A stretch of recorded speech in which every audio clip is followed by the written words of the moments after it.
The emergency broadcast crackled across every communication frequency in the galaxy. Deep space monitoring stations picked it up first, their automated systems struggling to decode the alien transmission patterns. Within hours, the signal had reached the core worlds of a dozen different civilizations. Captain Elena Vasquez was enjoying her morning coffee aboard the merchant vessel Horizon's Edge when the ship's communication officer burst into the mess hall. His face was pale, hands shaking as he held a data pad.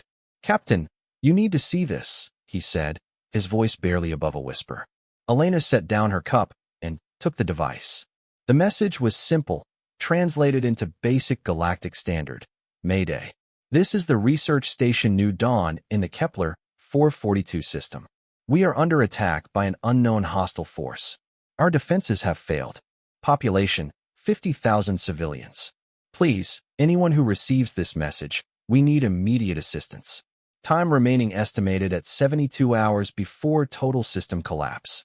The message repeated in a dozen languages, each one growing more desperate. Elena's blood ran cold. She knew that system. It was a joint research facility run by the Galactic Scientific Consortium, home to the brightest minds from across the galaxy. Families lived there. Children went to school there. It was supposed to be the most peaceful place in known space. "Have any of the major powers responded?" Elena asked. The communication officer shook his head. "That's just it, Captain.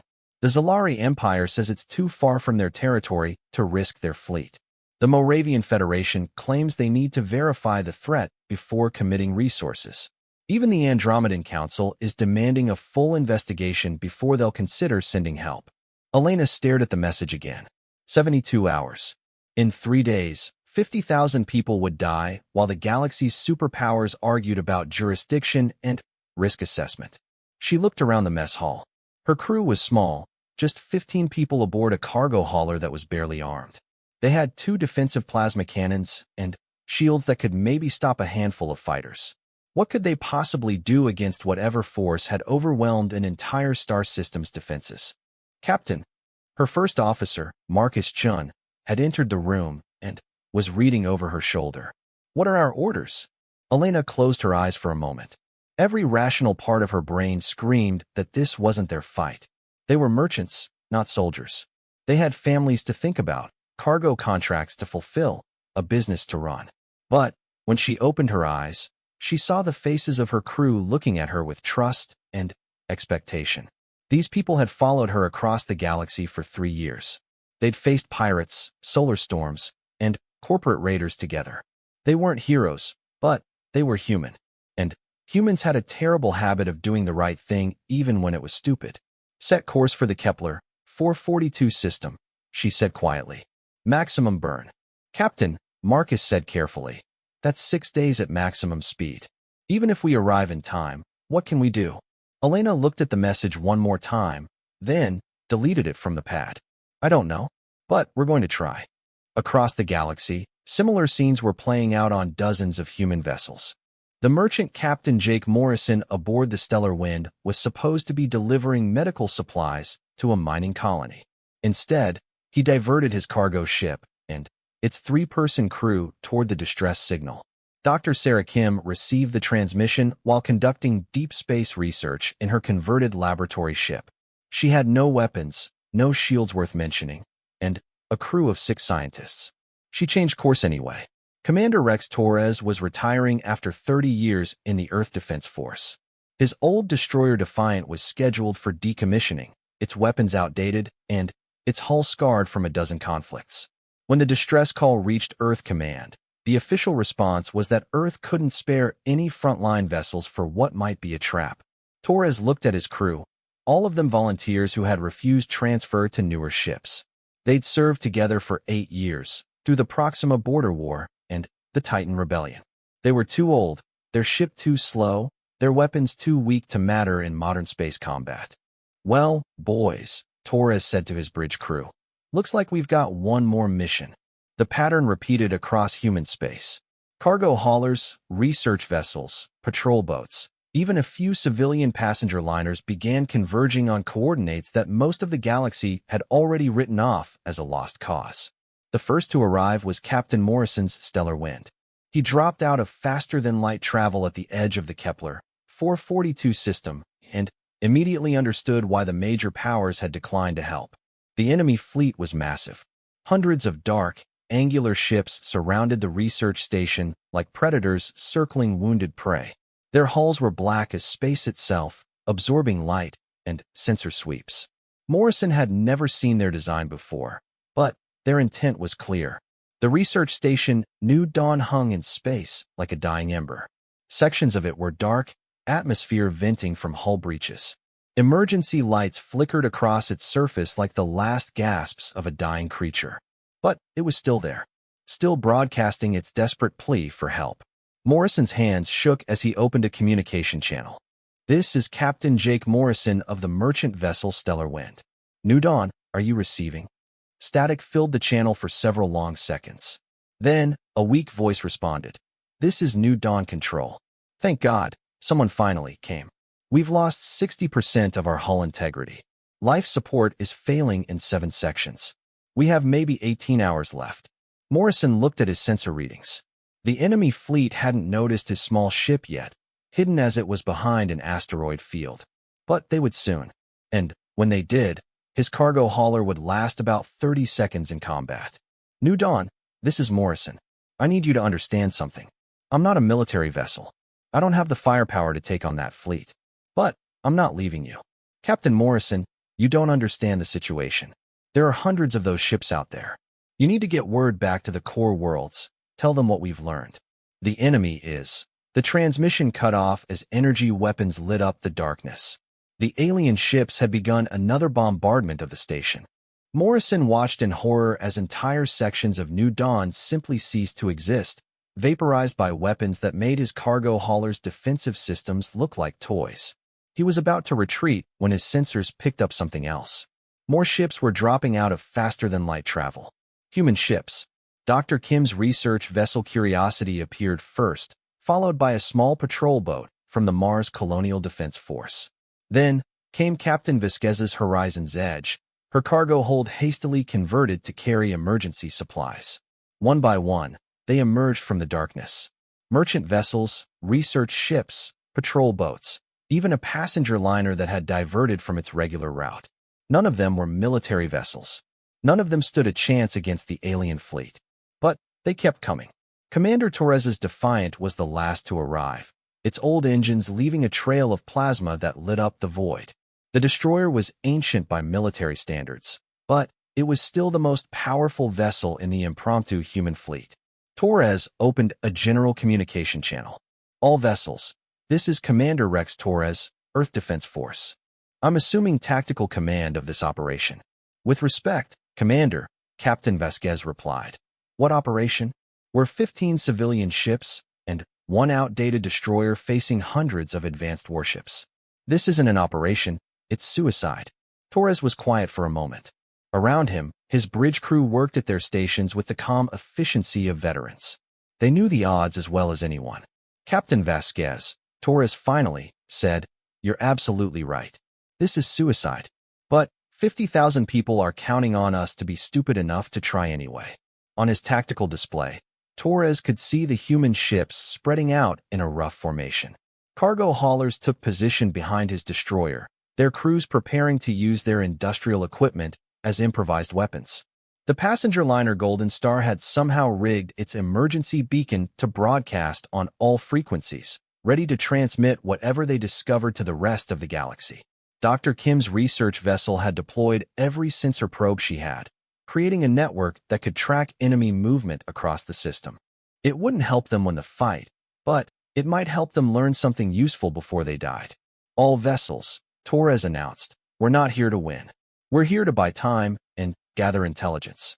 Every second we keep those ships busy is another second for New Dawn's people to live. Every piece of data we transmit back home might help the major powers understand what they're really facing." The alien fleet had noticed them now. Dark ships were turning away from the research station, moving to intercept the human vessels. They moved with predatory grace, their formations perfect and coordinated. "Commander," his weapons officer reported, "enemy fleet is moving to engage. Estimated time to weapons range, 12 minutes. Torres nodded. He opened a channel back to Earth Command, knowing it would take hours for his message to reach home. This is Commander Rex Torres aboard the EDF Defiant. We have encountered a hostile alien force of unknown origin attacking the New Dawn research station. Enemy fleet strength estimated at 300 vessels. Technology levels significantly beyond our current capabilities. If anyone receives this transmission, the attack patterns suggest these hostiles view non-military targets as acceptable casualties. Recommend immediate evacuation of civilian populations in frontier sectors. Across the galaxy, the major powers monitored the situation through long-range sensors and communication relays. Military analysts calculated probable outcomes. Diplomatic corps debated response options. Strategic planners assessed risk versus reward. And, in the cold mathematics of space warfare, they were right to hesitate. The human response was tactically unsound, strategically meaningless, and operationally suicidal. It was also the only response that had come at all. As the human fleet closed the distance to the alien ships, Captain Morrison found himself thinking about his daughter back on Mars. She was 7 years old, just starting to ask questions about the universe beyond their small colony. What kind of galaxy would she inherit if 50,000 people could die while the powers that be sat in committee meetings? Maybe they couldn't win this fight. Maybe they were all about to die for nothing. But, at least when his daughter asked what he had done when help was needed, he would have an answer she could be proud of. The alien ships accelerated toward them, dark predators moving through the starfield with deadly purpose. In 11 minutes, the shooting would start. The humans kept flying forward. The first shots came from the alien fleet at maximum range, brilliant beams of energy that turned space into a light show of death. Commander Torres watched on his tactical display as the enemy weapons reached out across the void, each blast powerful enough to vaporize a city block. Evasive maneuvers. Torres called out. All civilian vessels, scatter formation Alpha. Don't make it easy for them. The human fleet dispersed like seeds in a cosmic wind. Captain Morrison threw his cargo hauler into a spiraling dive, using the ship's industrial maneuvering thrusters to change direction in ways that would have torn apart a military vessel. Dr. Kim's research ship Curiosity disappeared behind a small asteroid, its experimental stealth coating helping it fade from enemy sensors. The first alien salvo missed, energy beams lighting up empty space where the human ships had been moments before. But Torres knew they'd been lucky. The next shots would be closer. Weapons, target the lead enemy ship, Torres ordered. Let's get their attention. The Defiant's main guns opened fire, streams of plasma racing across the void. The beams struck the alien vessel's shields and scattered harmlessly, but they'd achieved their goal. Every enemy ship in the fleet now knew exactly where the human destroyer was located. Incoming missiles, the tactical officer reported. 36 warheads, various yield levels. Torres smiled grimly. At least they were learning something. The aliens used missile swarms as their primary attack method, overwhelming targets with sheer numbers rather than relying on single powerful shots. Point defense, engage targets of opportunity. Helm, bring us about. If we're going to die, let's make sure they remember we were here. The Defiant's defensive systems came alive, rapid-fire lasers reaching out to intercept incoming missiles. They managed to destroy 23 of the warheads, but 13 got through. The impacts lit up the destroyer's shields like fireworks, each explosion sending shockwaves through the hull. Shields down to 60%, the tactical officer reported. Hull breaches on decks 7 and 12. Damage control teams responding.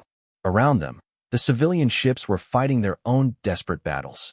Captain Vasquez's Horizon's Edge had somehow managed to ram an alien fighter, both ships disappearing in a brief ball of fire. The passenger liner Golden Star was using its powerful communication array to jam enemy transmissions, causing 3 alien ships to collide with each other in the confusion. Dr. Kim's voice crackled over the communication channel. I'm reading massive energy buildups in the larger enemy vessels. I think they're preparing to glass the research station. Torres looked at his tactical display. The alien fleet was repositioning, with their largest ships moving into bombardment formation around New Dawn. The human attack had bought them maybe 10 minutes, but it wasn't enough. All vessels, concentrate fire on the large ships moving toward the station. We need to disrupt their attack formation. It was a hopeless order. The human fleet was down to 11 ships, most of them damaged and running low on ammunition. The alien vessels they were trying to stop were each the size of a space station, protected by shields that could shrug off anything the humans could throw at them.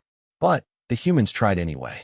Captain Morrison's Stellar Wind launched every piece of mining equipment in its cargo hold, turning industrial explosives into improvised missiles.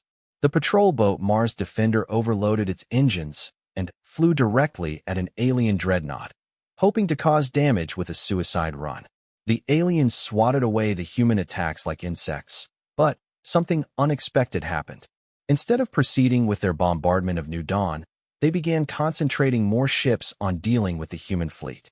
"Commander," Dr. Kim's voice came over the channel, excitement cutting through the static of battle damage. "I'm seeing something interesting in their tactical patterns. They're not just trying to destroy us efficiently. They're trying to capture our ships intact." Torres frowned, dodging another missile swarm. "What makes you say that?"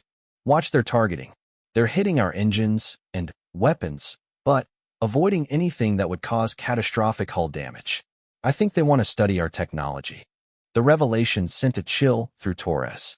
If the aliens were that interested in human technology, it meant they saw humans as enough of a potential threat to require detailed analysis. It also meant they were smart enough to plan for future conflicts. "New Dawn Control," Torres called out. "Are you copying this intelligence?" The research station's voice was weak but clear. "Affirmative, Commander. We're recording everything and transmitting it back to Earth on a quantum burst beacon. Whatever happens here, the information will make it home."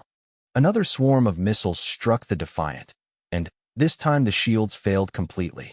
Energy beams followed, carving through the destroyer's hull like knives through paper. Emergency lights flickered on the bridge as atmosphere vented from a dozen hull breaches. "Engineering reports main power is gone," his first officer announced. "We're running on backup fusion cells. Weapons are offline." Torres looked at his remaining crew. Half the bridge stations were unmanned now, their operators either dead or fighting fires in the lower decks. The ship was dying around them, but they were still alive, still fighting. "Emergency power to communications," he ordered. "I want to send one more message." While his communication officer worked to establish a clear channel, Torres watched the tactical display. Only 7 human ships remained operational. The aliens had them surrounded, moving in for capture operations instead of delivering killing blows. The communication board lit up green. Torres opened a channel to all human vessels and the research station. "This is Commander Torres. To any human ship receiving this transmission, I want you to know that today we stood for something that matters." The galaxy watched 50,000 people cry for help, and we were the only ones who answered. Whatever happens next, remember that. When the historians write about this day, they'll say we were outnumbered and outgunned. They'll say we had no chance of winning. An explosion rocked the ship, throwing Torres against his command chair. When he looked up, he could see stars through a hole in the bridge ceiling. "They'll be right about all of that," he continued. "But they'll also have to write that when it mattered, humans didn't run. We didn't calculate the odds or debate the politics or worry about the cost. We saw people in trouble, and we came." The alien ships were closing in now, their capture beams reaching out to grab the surviving human vessels. Torres could see boarding pods launching from the enemy fleet, dark shapes moving through space toward his crippled destroyer. "New Dawn Control, this is our final transmission. Take care of your people. Get them home if you can. And tell Earth that the Defiant died as she lived, fighting for something bigger than herself." The first boarding pod clamped onto the destroyer's hull with a metallic clang that echoed through the ship. Torres could hear cutting tools working on the outer door, alien technology slicing through human steel like paper. "All hands, this is the captain," Torres announced over the ship's internal communication system. "Prepare for boarding action. I know most of you have never fought ground combat, but today we're all Marines. Make them earn every meter of deck plate." His crew, what was left of them, checked their sidearms and emergency equipment. They were engineers and technicians and communication specialists, not soldiers. But they were human, and they were ready to fight. The outer airlock door exploded inward, and the aliens came through. They were tall, thin creatures with 4 arms and skin that seemed to absorb light. Their weapons fired bolts of energy that could punch through combat armor, and their movements were inhumanly fast. They should have swept through the human crew in minutes. Instead, they met resistance they hadn't expected. Chief Engineer Maria Santos had rigged the ship's internal systems to overload at random intervals, creating electrical explosions that disrupted alien equipment.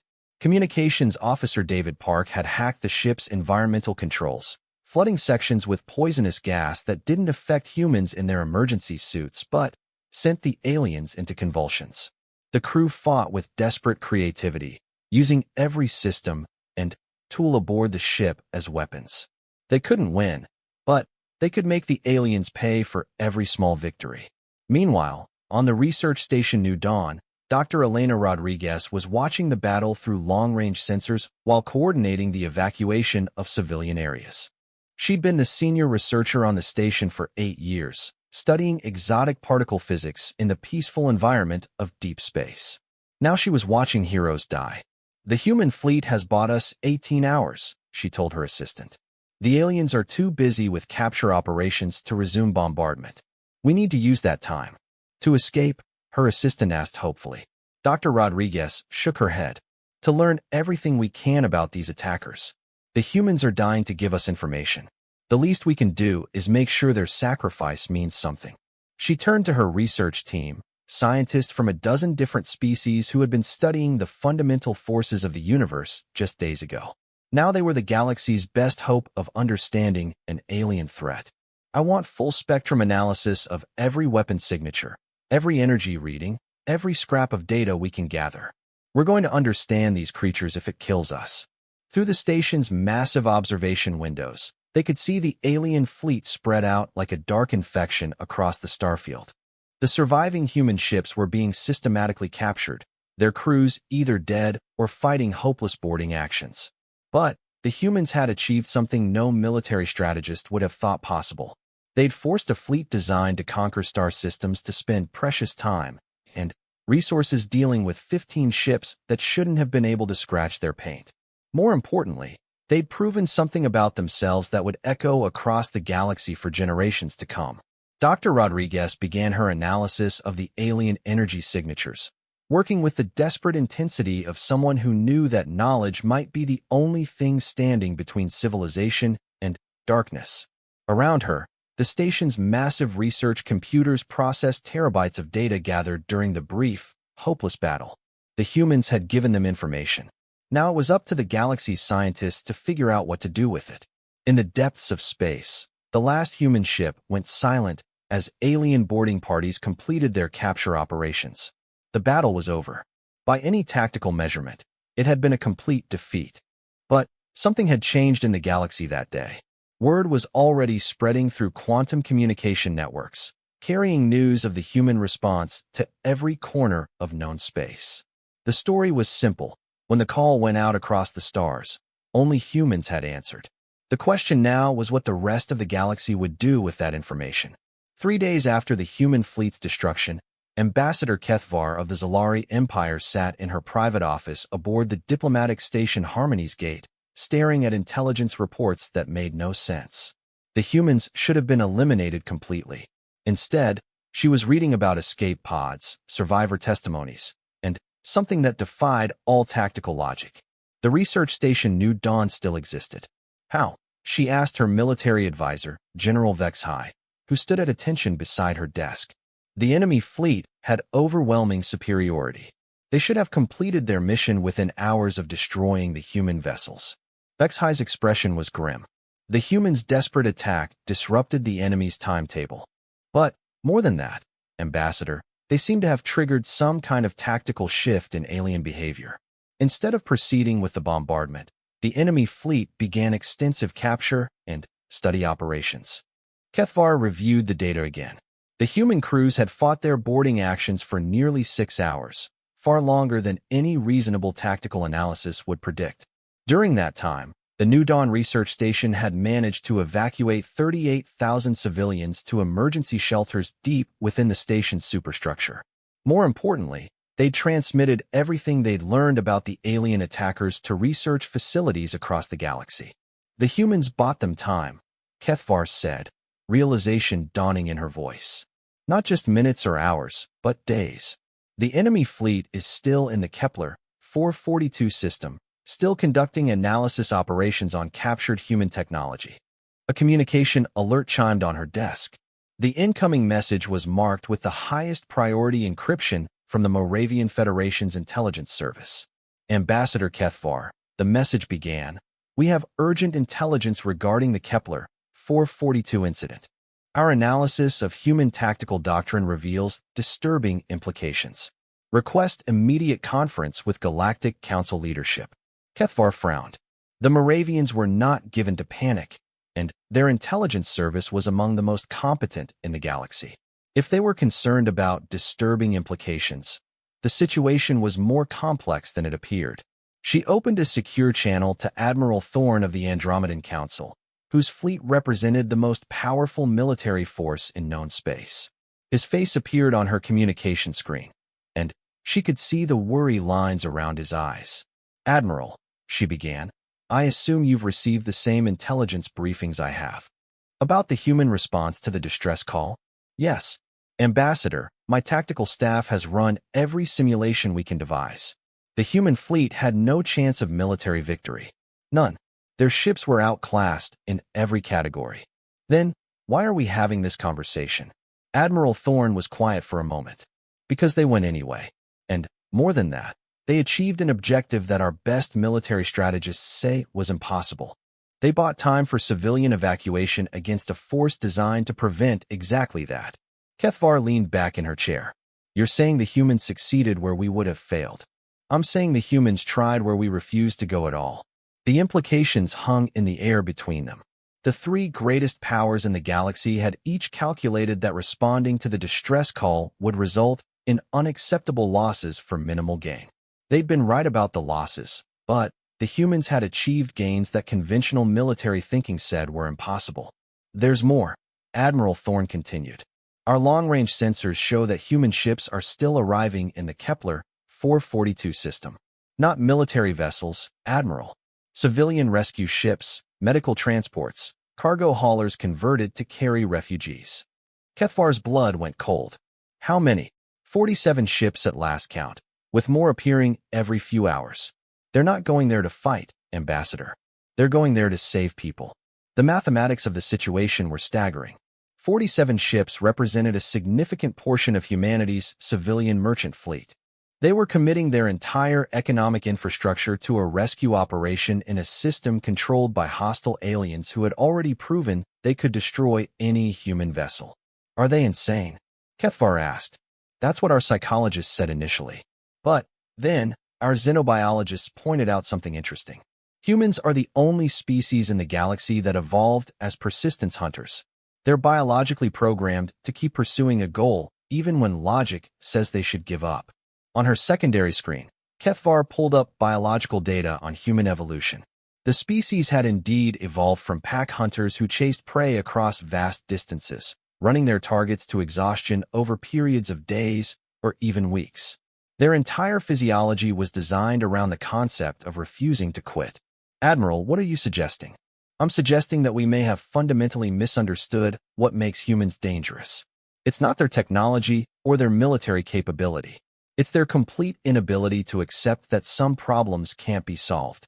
A new message arrived on Kethvar's communication board, this one from Dr. Elena Rodriguez aboard New Dawn Station. The transmission was marked as a public broadcast to all galactic civilizations. To any government or organization receiving this message, Dr. Rodriguez's image appeared on screen, showing a woman in torn research clothing standing in what looked like a damaged laboratory.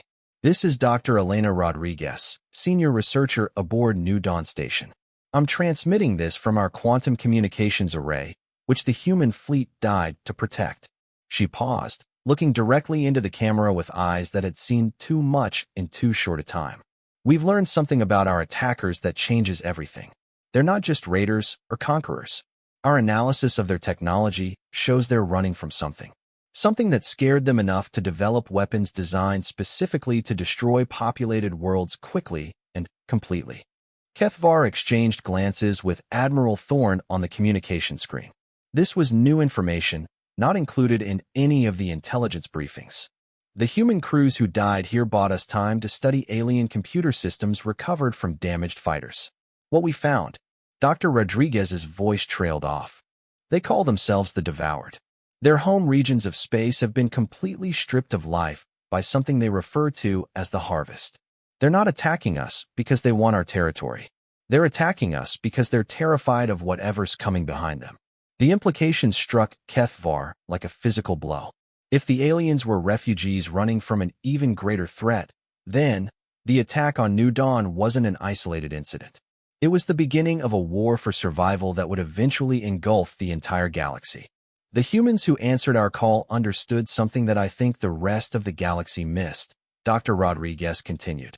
This isn't about politics or territory or resource allocation. When 50,000 people call for help, you either answer or you accept that you're the kind of civilization that lets people die while you calculate the cost. She held up a data pad, its screen showing a star map with expanding zones of darkness. According to the Devoured's navigation records, the Harvest has already consumed 17% of our galaxy. It moves at a rate of approximately 50 star systems per year. At current expansion rates, it will reach the core worlds within 2 decades. HFY felt a chill run down her spine. 20 years. In 20 years, the Harvest would reach the heart of galactic civilization, including the homeworlds of every major power. The humans who died here left us a message, Dr. Rodriguez said. Not in words, but in actions. When the call went out across the stars, only humans answered. They showed us that some things are worth dying for, even when the odds are impossible. The transmission shifted to show the interior of New Dawn Station. Thousands of civilians from dozens of different species were crowded into emergency shelters, alive because 15 human ships had bought them time to evacuate. I'm transmitting all our intelligence data on the Devoured and the Harvest to every government and research institution in the galaxy. What you do with that information is up to you. But I want you to know that while you're debating and calculating and forming committees, humans are still coming. They're still answering the call. The transmission ended with an image that would become famous across the galaxy. 47 human civilian ships arranged in a protective formation around New Dawn Station. Their cargo holds converted to refugee quarters, their crews working around the clock to evacuate as many people as possible. They were still there when the Devoured fleet moved to attack them. Admiral Thorne's voice cut through HFY's thoughts. Ambassador, I'm receiving reports of a second engagement in the Kepler 442 system. The human rescue fleet is under attack. HFY pulled up the tactical display on her main screen. The alien fleet that had destroyed the human military vessels was now engaging the rescue ships. But something was different this time. The humans weren't trying to fight. They were trying to run. Their cargo holds full of refugees from New Dawn Station. 47 ships, HFY whispered. Thousands of civilians aboard them. The humans are broadcasting on all frequencies, Admiral Thorne reported. They're asking for military support from any galactic power. They're not asking us to fight their war, Ambassador. They're asking us to help them save people. HFY stared at the tactical display, watching human civilian ships dying one by one as they tried to escape with their precious cargo. Each ship that was destroyed represented not just human lives, but civilian refugees from dozens of different species. The humans were dying to save people who weren't even their own. Admiral, she said quietly, how long would it take to get your fleet to the Kepler 442 system? 18 hours at maximum burn. But, Ambassador, the political implications are that if we don't act now, we'll have to explain to our own people why we let humans die while trying to save our civilians. On the tactical display, another human ship disappeared in a ball of fire. The medical bay, a converted hospital ship carrying 800 refugees from New Dawn Station, including 300 Zalari researchers and their families. HFY made the decision that would change the galaxy. Admiral Thorne, this is a formal request from the Zalari Empire for immediate military intervention in the Kepler 442 system. We're not doing this to help the humans. We're doing this to save our own people who are aboard those ships. Admiral Thorne nodded slowly. I'll need similar authorization from the Moravian Federation. On HFY's communication board, An incoming message light was already blinking. The Moravian ambassador's face appeared on her secondary screen. "Ambassador Kethvar," he said without preamble, "the Federation is prepared to commit our third fleet to a rescue operation in Kepler 442. We have 2,000 Moravian civilians aboard those human ships." More lights appeared on the communication board. The Andromedan Council, the Centauri Republic, even the isolationist Vegan Confederacy, all calling with similar messages. Every major power in the galaxy had people aboard the human rescue ships. Because when the call went out across the stars, only humans had answered. And now they were dying to save everyone else's people. For the first time in galactic history, the major powers began mobilizing a joint fleet not for conquest or politics, but to support a rescue operation run by civilians who refused to abandon people in need. The humans had shown them something that all their military academies and diplomatic schools had failed to teach. Sometimes the right thing to do is also the only thing to do. The question was whether they could get there in time. Captain Lisa Chun had never expected to die in the pilot's seat of a grain transport. But as alien energy beams lit up the space around her ship Prairie Wind, she was beginning to think it was inevitable. Her cargo hold was packed with 400 refugees from New Dawn Station, including a group of Andromedan children who kept asking when they could go home. She didn't have the heart to tell them that home might not exist much longer. "Captain," her navigator called out, "I'm reading massive hyperspace signatures. Something big is coming out of faster-than-light travel." Chen checked her sensors, expecting to see more devoured ships arriving to finish off the human rescue fleet. Instead, her tactical display showed something she'd never seen before: a combined fleet from every major galactic power, moving in perfect formation toward the battle zone. "This is Admiral Thorne of the Andromedan Council Fleet," a voice crackled over the communication channel. "All human vessels, this is Battle Group Unity. We're here to escort you home." Chen stared at her communication board in disbelief. The cavalry was coming, and it wasn't even human. The combined fleet was magnificent to behold. Andromedan dreadnoughts moved alongside Zalari battle cruisers and Moravian destroyers. Even the mysterious Vegan Confederacy had sent their sleek warships to join the rescue operation. It was the largest military force ever assembled in galactic history, and it had come to save civilians.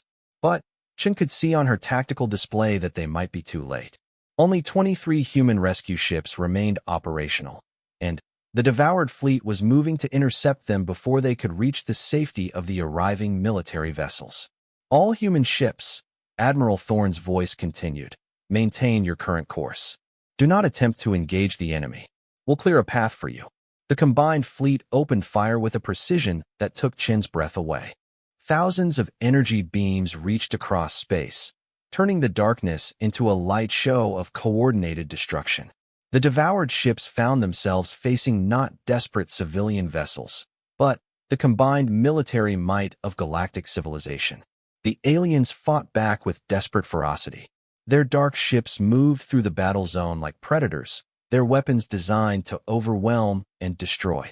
But they were outnumbered 3-1 by forces that finally understood what they were really facing. "Captain Chun," a new voice came over the communication channel. "This is Commander Sarah Kim aboard the Andromedan escort vessel Starlight. We're moving to provide direct cover for your ship. What's your passenger manifest?" "For 100 civilians," Chen replied, still hardly believing she was having this conversation. "Mixed species, mostly researchers, and their families from New Dawn. We've got medical cases aboard and limited life support." "Copy that, Captain. We're dispatching medical teams to rendezvous with you as soon as we clear this battle zone. Just keep flying straight, and we'll get everyone home." Around her, Chen could see the other human rescue ships receiving similar support. Military escorts were forming protective formations around each civilian vessel, their powerful shields extending to protect the converted cargo haulers and passenger transports that had answered the call for help. But the battle was far from over.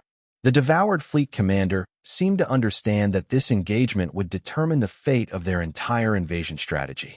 If they could break the combined fleet here, they would prove that galactic civilization couldn't stand united against them. If they failed, word would spread that the supposedly unstoppable devoured could be defeated when the galaxy worked together. All ships, Admiral Thorne broadcast on the general military frequency. Priority targets are the devoured command vessels. Intelligence suggests they use distributed control systems. Take out their coordination network. The combined fleet began concentrating fire on the larger alien vessels. Chun watched in fascination as military tactics from a dozen different civilizations blended into a seamless assault strategy. The Andromedans provided long-range firepower, the Zalari specialized in precision strikes, and the Moravians used their advanced shields to protect damaged Allied vessels. Even the Vegans, who hadn't participated in a military action for over 2 centuries, demonstrated why their isolation had been so feared. Their ships moved through the battle like ghosts, appearing behind enemy vessels to deliver devastating surprise attacks before vanishing back into the void. But the most surprising participants in the battle were the humans themselves. Not the rescue ships, which continued their desperate run towards safety, but military vessels that began arriving throughout the engagement. Earth Defense Force destroyers, colonial marine assault ships, even a few human dreadnoughts that Chen didn't know existed. "This is Admiral Sarah Martinez, Earth Defense Force," a crisp voice announced over the communication channels. "Sorry we're late to the party. We had to stop off and pick up some friends." Chen's sensors showed the human military vessels moving into formation alongside the galactic fleet. They were older ships, with technology that was clearly less advanced than their alien allies.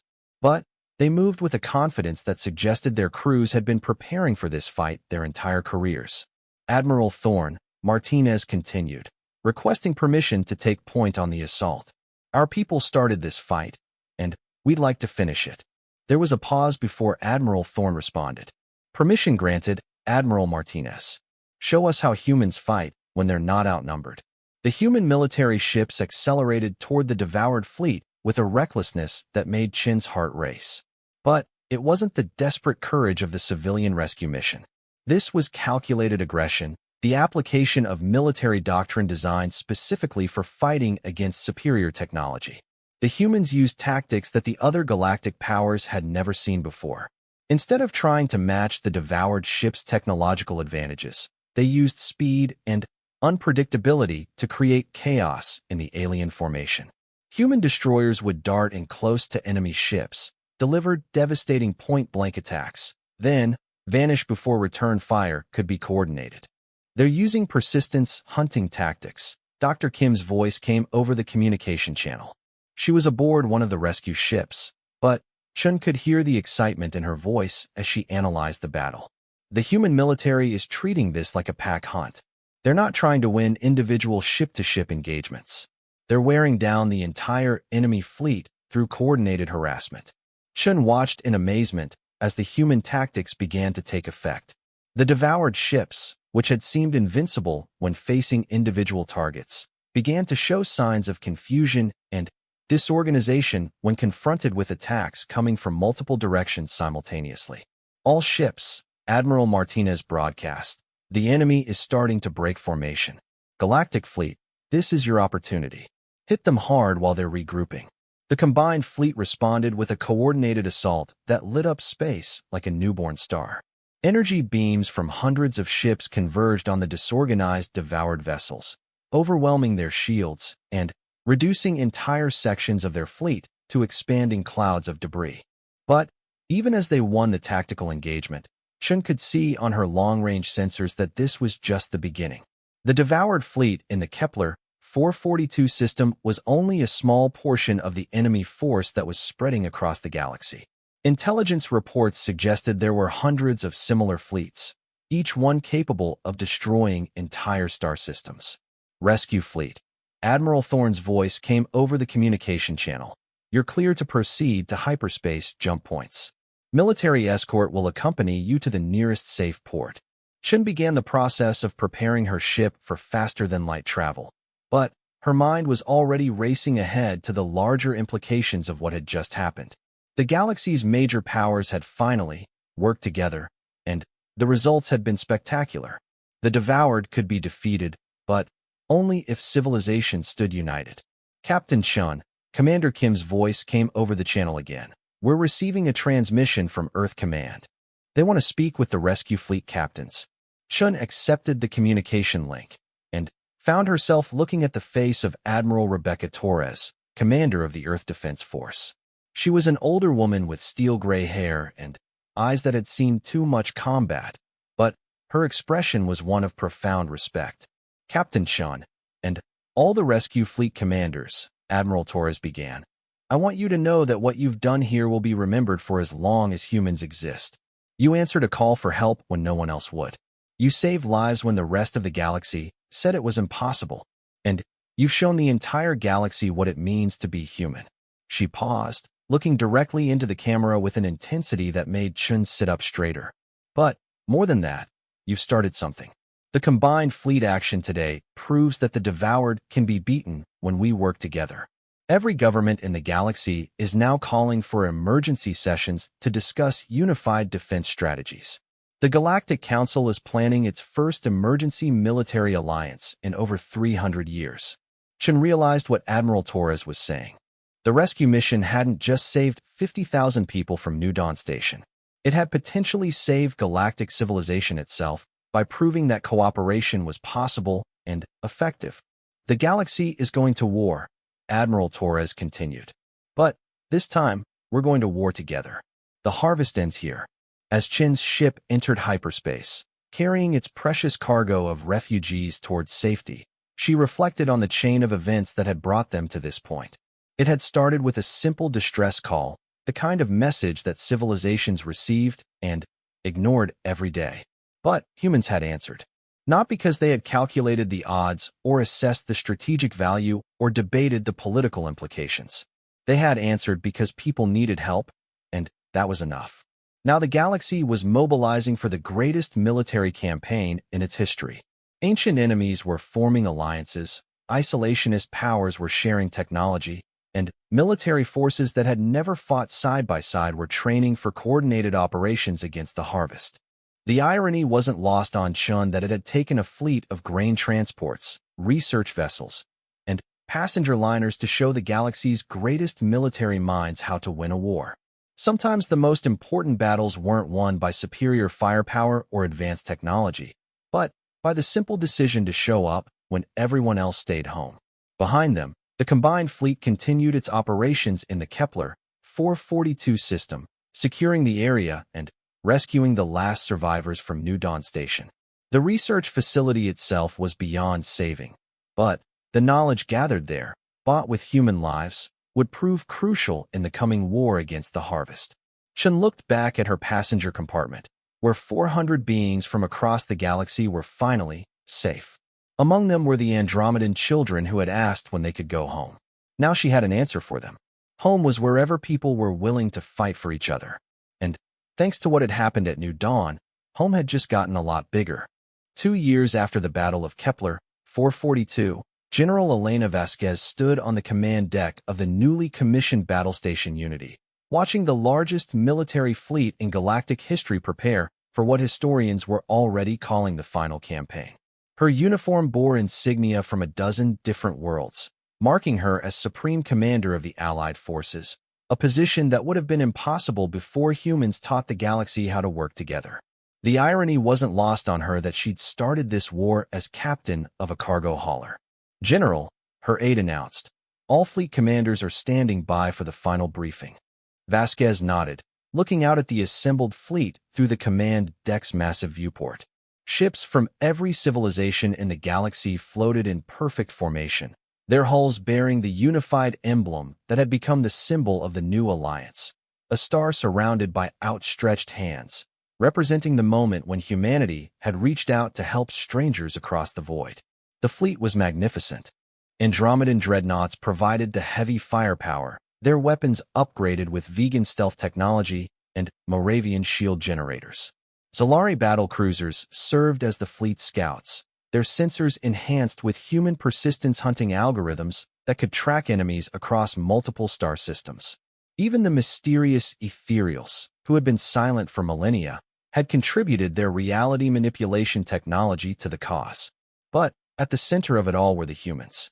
Not because they had the best technology or the strongest military tradition, but because they had shown everyone else that some things were worth dying for.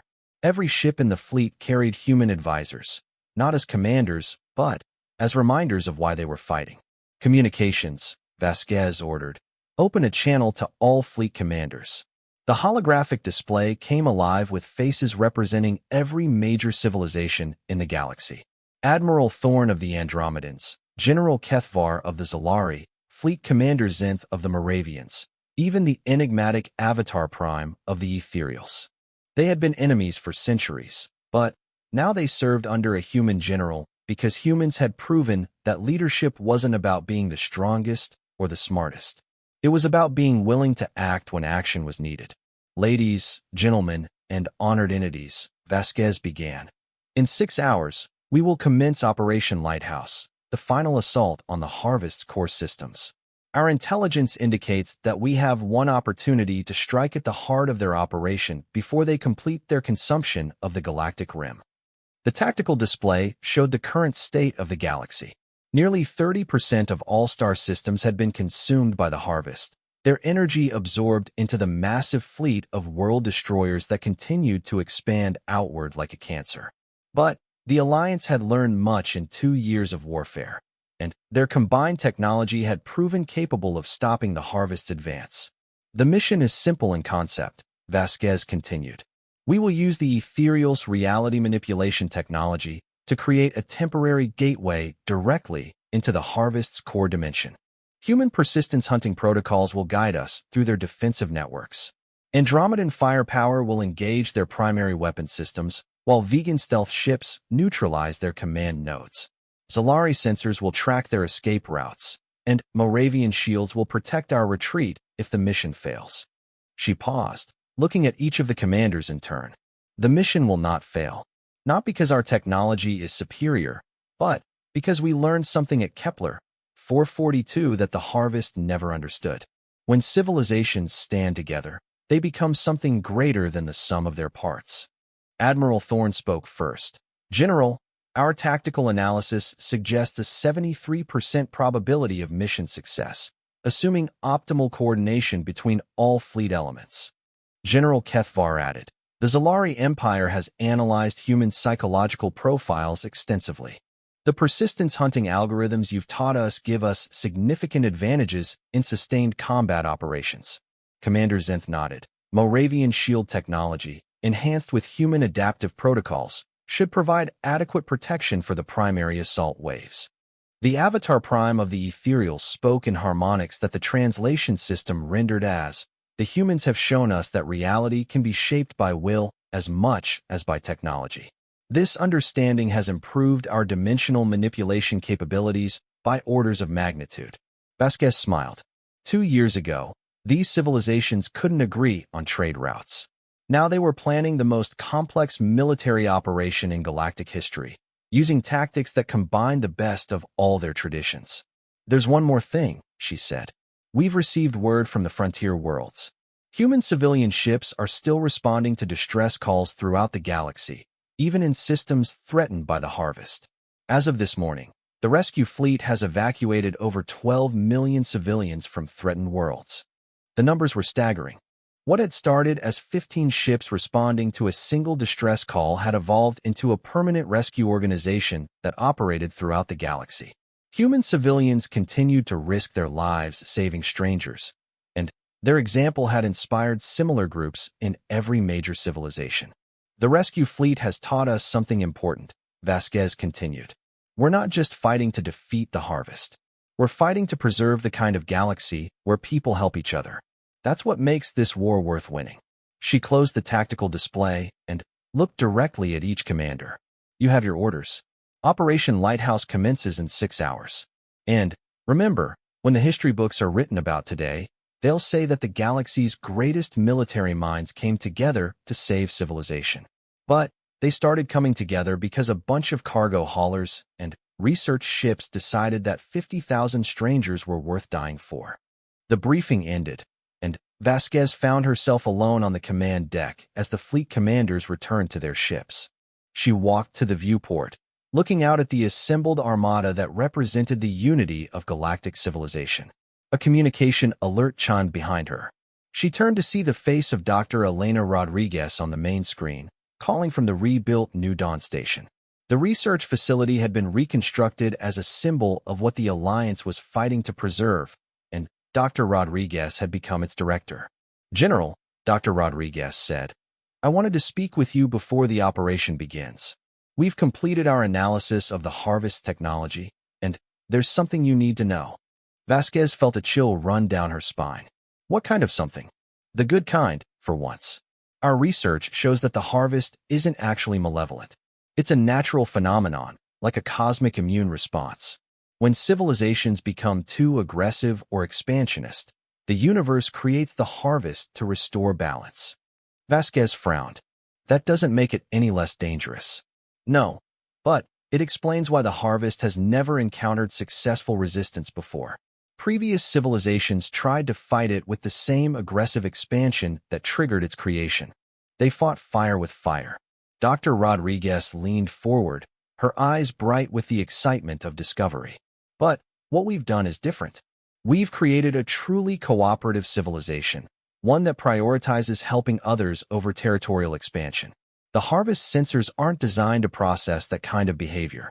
It literally doesn't know how to respond to a civilization that fights to protect others rather than to conquer." The implication struck Vasquez like lightning. "You're saying the harvest is confused by us?" "More than confused. Our behavioral patterns don't match any of its programming parameters. It's been trying to adapt to our tactics for 2 years and failing because those tactics are based on cooperation rather than domination."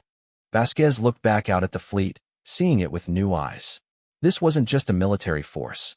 It was proof that intelligence could evolve beyond the patterns that had always led to self-destruction. "Doctor, are you saying that Operation Lighthouse might actually end the harvest permanently?" "I'm saying that what started at Kepler 442 might have saved more than just our galaxy. If we succeed today, we'll prove that intelligence can mature beyond the point where it triggers cosmic immune responses. We'll show the universe that civilizations can grow up." The communication ended, and Vasquez was left alone with the magnitude of what they were about to attempt.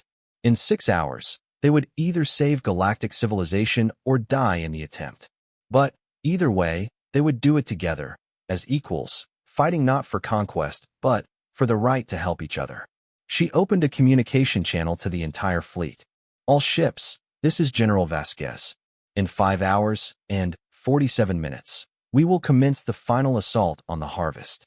But before we begin, I want to remind you why we're here. 2 years ago, a call went out across the stars. 50,000 people needed help, and only humans answered." She paused, looking out at the thousands of ships that represented every civilization in the galaxy. "Today, the call is going out again. This time, it's not 50,000 people who need help. It's 50 billion. It's every living being in the galaxy, including generations yet to be born. And this time, we're all answering together."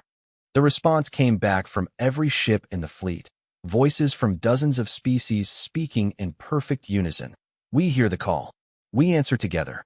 5 hours later, the Allied fleet entered hyperspace on a direct course for the heart of the harvest. They carried with them the hopes of galactic civilization and the knowledge that they were fighting not just for survival, but for the right to be the kind of people who helped strangers in need. When the historians wrote about the final campaign, they would record that it was won by superior technology, better tactics, and perfect coordination between Allied forces. They would analyze the battle plans and study the weapon systems and debate the strategic decisions that led to victory. But the veterans who fought that day knew the truth. The war against the harvest was won the moment 15 human ships decided that 50,000 strangers were worth dying for. Everything after that was just details.